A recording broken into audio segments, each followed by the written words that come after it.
In football, everything is obvious after it happens. My goal is to make everything obvious before it happens.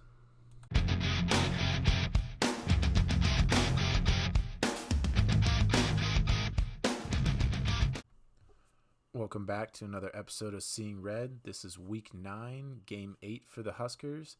Northwestern comes to Lincoln. Northwestern is currently on a 4-game winning streak with wins over UCLA, Louisiana Monroe, Penn State, and they just shut out Purdue last week 19-0. So on a little bit of a roll there themselves. Let's get into it.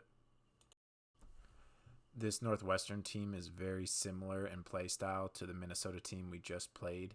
They like to run the ball inside. They like to do quick timing routes on the outside, and their quarterback's not incredibly mobile. So we're going to see a lot of the same stuff, especially with Minnesota having a lot of success on the ground.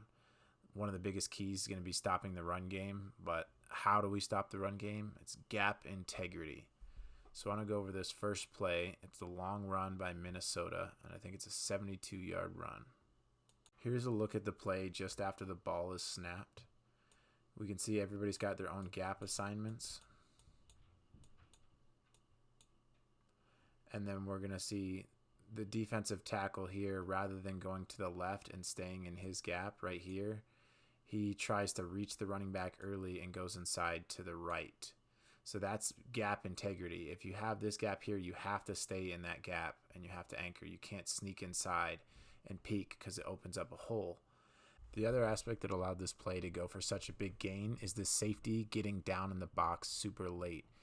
He needs to be up in the box and cut this yardage down to about 5 to 3 yards. So that way the running back doesn't have the entire field to cut left or right and he has to guess.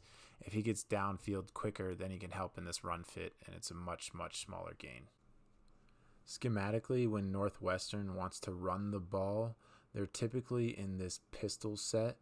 So the quarterback will be right here, the running back will be behind him, and they typically have an H-back or a tight end or fullback leading, so it'll be a 2-back system.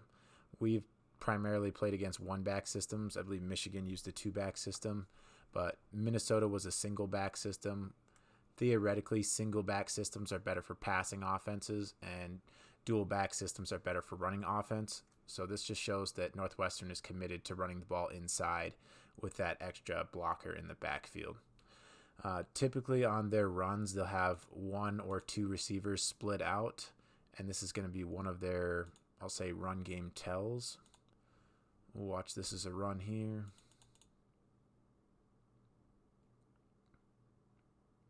So typically when they're in these pistol sets and there's 1 or 2 split outs, they're going to run.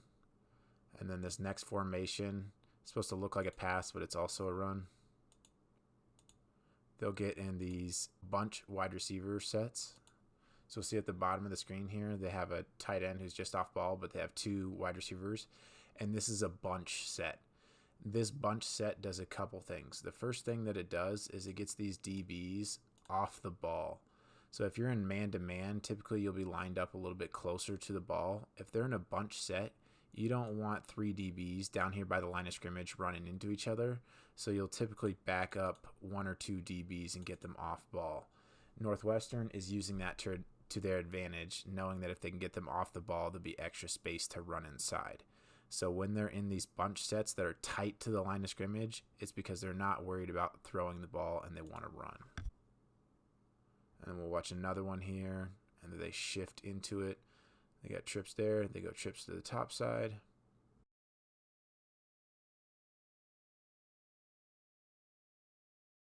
Here's another one where Northwestern comes out in this bunch set, and then they're just using it to run inside.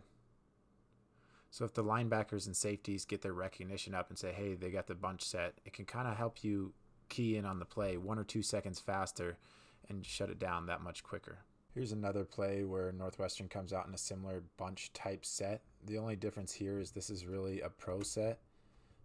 These 2 are off the ball. He's not on the ball. He's technically in that fullback position. So as a linebacker or safety, your key would just be to watch him. And if he dives inside, it's probably a run. If he comes out to the outside, it's probably a pass. We're going to see this is play action, and he comes outside.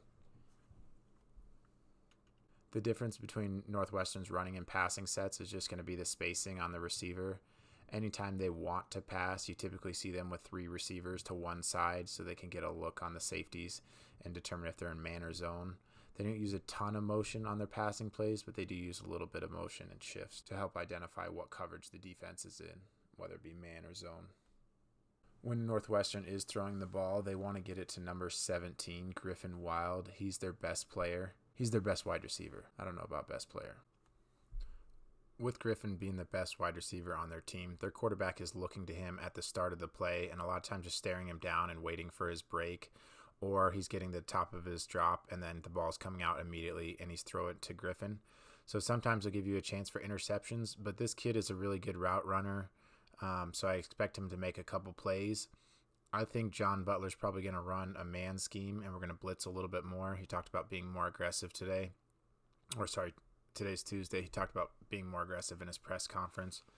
So I think we'll see a lot more man, and I think if we have Sierra Wright follow Griffin around, we can limit his production. Very similar to Maryland, anytime Northwestern goes deep, they're typically doing it off play action. So we'll watch this play. They're going to slide the line to the left, and then this tight end / H-back here is going to sift to the right, and they're just going to take a deep shot to this receiver at the top of the screen here for a touchdown. I'll watch this play here.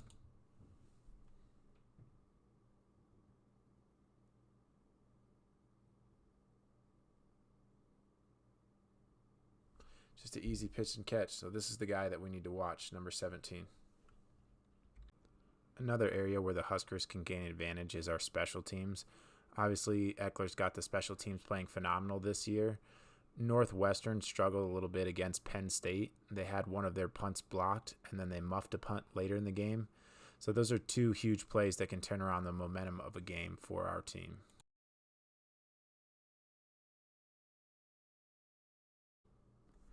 As far as the Huskers on offense, I think we all know that the blocking needs to improve and we need to get the ball out quicker.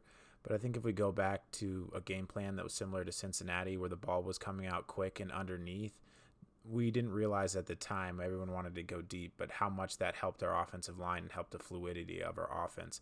So I would expect us to go back to something similar to what we saw against Cincinnati and these quick passing plays, getting the ball out, taking some of the pressure off the O-line. If Nebraska is able to get back to our quick passing offense and get the ball out to our receivers and take some of that pressure off our O-line and the defense stays more gap sound, it doesn't guarantee that we'll be able to prevent them from scoring, but we can make them go on longer drives and it increases the chances of getting a turnover. If Nebraska is able to get 1 to 2 turnovers and make a few big plays on special teams, my prediction for this game is that we'll win 28-21. Go Big Red.